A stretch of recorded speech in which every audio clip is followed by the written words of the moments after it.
আসসালামু আলাইকুম, সানজানা কিচেনে সবাইকে স্বাগতম। তোমরা কেমন আছো সবাই? আমি আলহামদুলিল্লাহ অনেক ভালো আছি।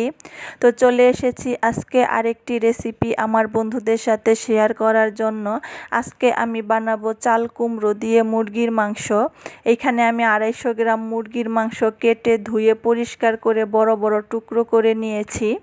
আর এই দিকে আমি চাল কুমড়ো কেটে বড় বড় পিস করে নিয়েছি।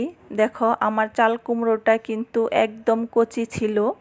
আর এই দিকে আমি একটা আলু নিয়ে নিয়েছি। তোমরা চাইলে আলুটা নাও দিতে পারো, যেহেতু আমার মেয়েটা আলু পছন্দ করে, এর জন্য আমি আলুটা নিয়ে নিয়েছি। তো এদিকে আমি একটা পাতিলা বসিয়ে দিয়েছি। এর মধ্যে আমি তেলটা দিয়ে দেব। তেলটা গরম হয়ে গেলে দিয়ে দেব গোটা জিরা অল্প কয়টা। এরপর দিয়ে দেব পেঁয়াজ রসুন কুচি, আর দিয়ে দেব 4-5টা কাঁচামরিচ।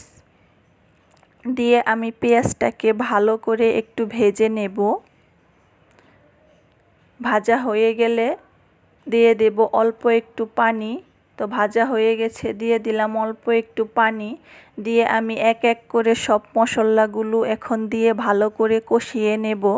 দিয়ে দিলাম 1 চা চামচের মতো আদা রসুন বাটা। এখন দেব 2টা দারচিনি আর 2 টুকরো এলাচ। দিয়ে একটু নাড়িয়ে নিলাম। এখন দিয়ে দেব স্বাদ মতো লবণ।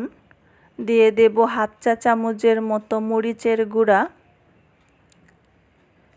1/2 চা চামচের মতো হলুদ গুঁড়া, আর দিয়ে দেব 1/2 চা চামচের মতো ধনিয়ার গুঁড়া। দিয়ে আমি মশলাটাকে লাড়িয়ে একটু কষিয়ে নেব। কষানো হয়ে গেলে আমি মুরগির মাংসটা দিয়ে দেব। তো আমি মুরগির মশলাটা দেখো আমার কষানো হয়ে গেছে প্রায়।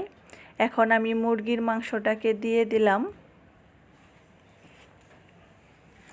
দিয়ে এটাকে আমি মশলার সাথে মিক্সড করে নেব। নিয়ে একটা ঢাকা দিয়ে রাখবো। এটা সেদ্ধ হতে একটু সময় লাগবে। তো দেখো বন্ধুরা, আমার মাংসটা সিদ্ধ হয়ে গেছে। এটাকে আমি লাড়িয়ে দিলাম। দিয়ে এখন আমি চাল কুমড়োটা দিয়ে দেব। যেহেতু চাল কুমড়োটা আমার একদম কচি, এটা একটু কষালেই সিদ্ধ হয়ে যাবে। বেশি সিদ্ধ করলে আবার গলে যাবে। তো এটা মাংসের মশলার সাথে মিশিয়ে ঢাকা দিয়ে রাখলাম। তো আমার দেখো চাল কুমড়োটাও সিদ্ধ হয়ে গেছে। এখন একটু উল্টিয়ে দেব। দিয়ে আমি পানিটা দিয়ে দেব। তো পানিটা দিয়ে দিয়েছি দেখো। তা বন্ধুরা, আমার ভিডিওটি যদি তোমাদের ভালো লেগে থাকে লাইক কমেন্ট শেয়ার করে দিও।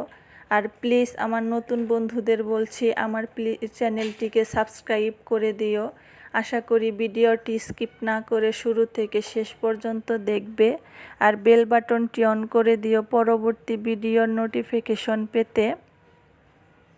তো দেখো আমার তরকারিটা ফুটে গেছে আর ঝোলটাও কতটা ঘন হয়ে গেছে। আমার তরকারিটা প্রায় হয়ে গেছে। এখন আমি নামিয়ে নেব। আমি উপর দিয়ে একটু জিরা ভেজে গুঁড়ো করে দিয়েছি, যেহেতু আমি জিরা বাটাটা দেইনি তখন, এর জন্য গুঁড়োটা দিয়ে দিয়েছি। তো হয়ে গেল আমার চাল কুমড়ো দিয়ে মুরগির মাংসের ঝোল। হাফেজ।